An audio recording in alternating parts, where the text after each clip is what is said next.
Hello, this is Brad Ward, the Live Sound Reinforcement Professor at Belmont University in Nashville.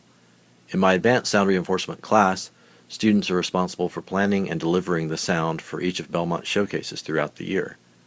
The following is a portfolio of our final showcase, The Best of the Best. I'm Danny DeFoy. I'm Scott Hull. And we were the Head of Sound!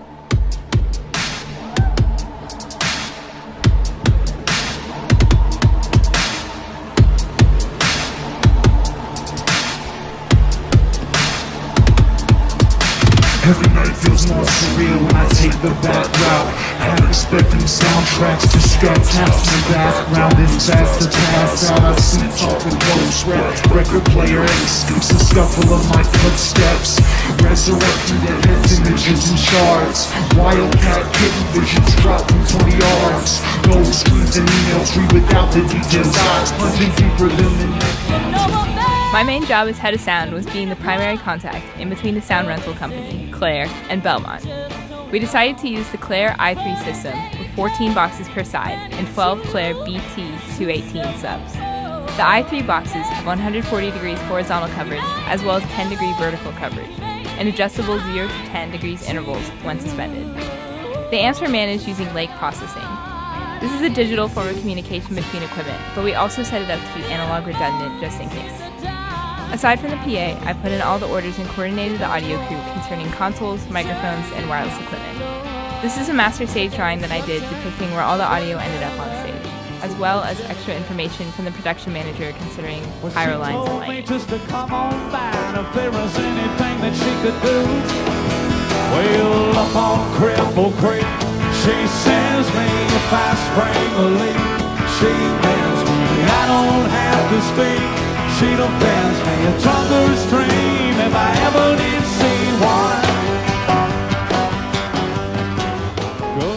When we were in contact with Claire, we got them to send us a design of the line array. It was spaced out into 6 different zones. 4 for the main array, 1 for side fills, which we didn't end up using, and 1 for front fills. By doing this, we could change aspects on every 2 set of boxes. We could change the EQ, level, delay, really anything that we wanted to using lake processing. When we flew the PA, Joe and I made the degrees of the boxes to what we thought would work for the final design. The subs were set into 3 different zones per side, leaving every 2 boxes on a zone for delay.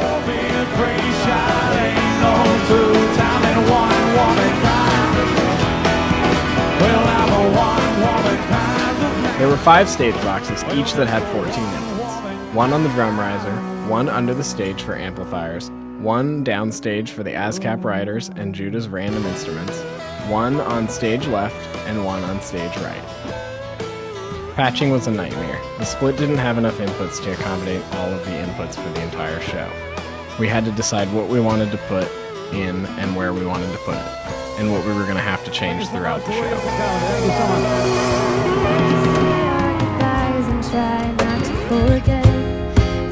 That was said.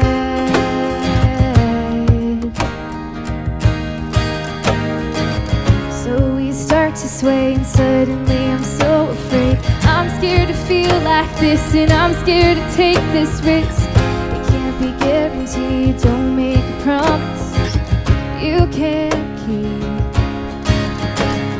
What are words? They don't mean everything. No need to use them to hide behind. Making this too hard, trying to say the things you think will win my love and my heart. Let's just slow dance in the dark. Hello, my name is Brenton Jones, and I am the front of house engineer for Belmont's 2013 Best of the Best Showcase.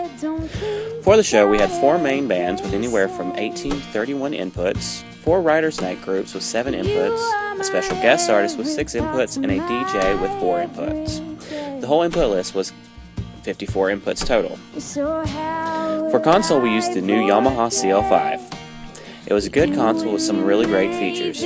My main problem with the console is that overall, the user faders were not recallable, which is how we had planned to run the show.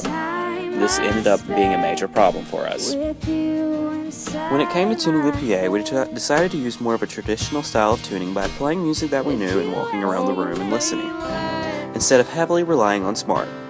Joe Kaiser, lead engineer for ZZ Top, helped us in this process and actually showed us how we could go back and change small parts of different speaker outputs. Trying to pay my call. Put up a fight, but now it's taking its toll. Oh, and I'm waiting for something to set fire. Wake up my soul.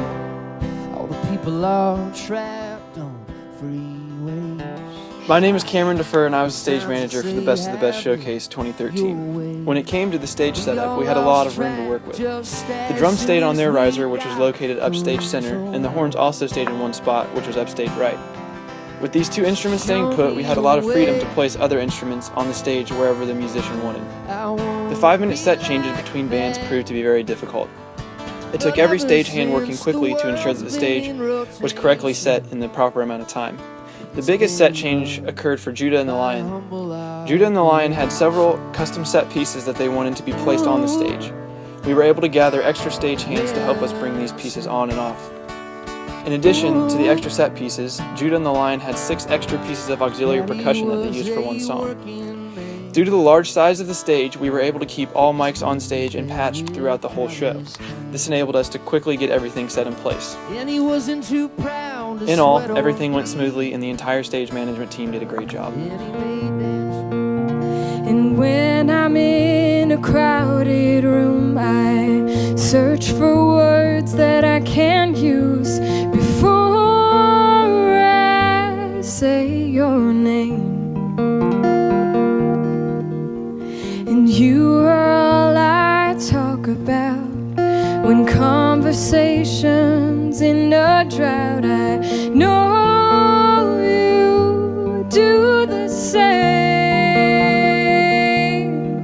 And when I'm all alone, molecules and energy, particles and properties, sure was a lot to memorize.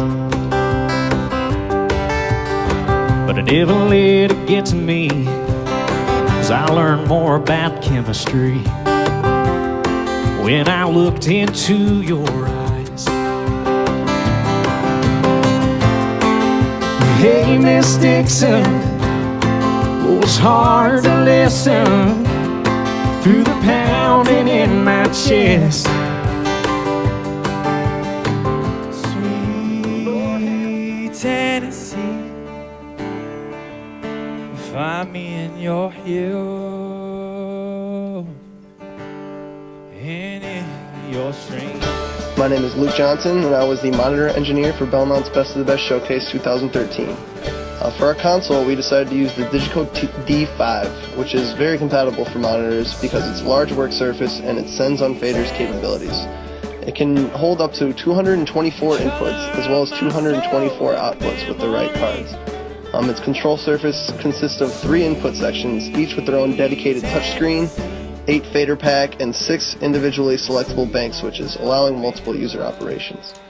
For our in-ear monitors, we use the Sennheiser G2s, which we gave to every musician on stage, as well as the 5 wedge mixes on stage as backup if a musician did not want their in-ear mix. We also sent 1 wedge mix for the DJ booth, which was comprised of 2 vocalists and a DJ track. Our main challenge was making sure all the musicians were very comfortable with their in-ears. Not everyone had used them before. They were all used to using wedge mixes or having no mixes at all, so we really wanted to make them comfortable with the packs on their back and the buds in their ears. For the future, we pretty much learned that sending wedge mixes to the small groups of songwriters would have been much more practical and would have presented far less issues. It seemed that the songwriters that used our wedge mixes were much more comfortable and weren't fiddling about with their in-ear monitors. Overall, we learned really effective communication skills, especially when having to deal with our large groups of musicians who all wanted something from us at one time. Both Drew and I had not run monitors before, so it was definitely a learning experience.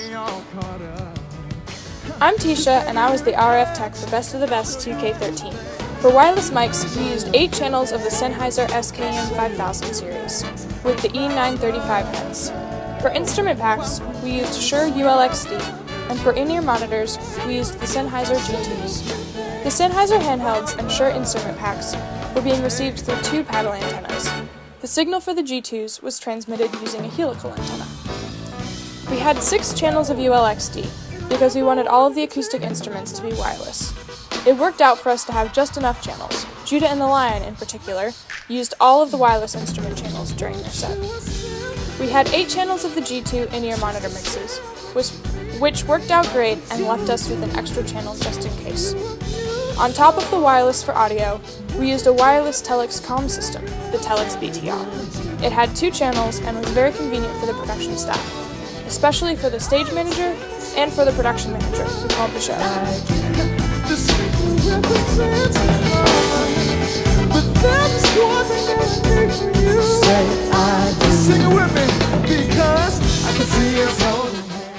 My name's Lucas Bodo, and I'm the coordinator of sound reinforcement and live events for the Mike Curb College of Entertainment and Music Business. And that means I get to oversee the student enrichment portion of the Showcase series and work with students like these AET students on the showcases throughout the school year. I think these students really produce some great sounding shows for this year's Showcase series, and I'm continually impressed by the caliber of their work. I hope you have been as well, and I'd like to thank you for watching this portfolio of Belmont AET 4560's work.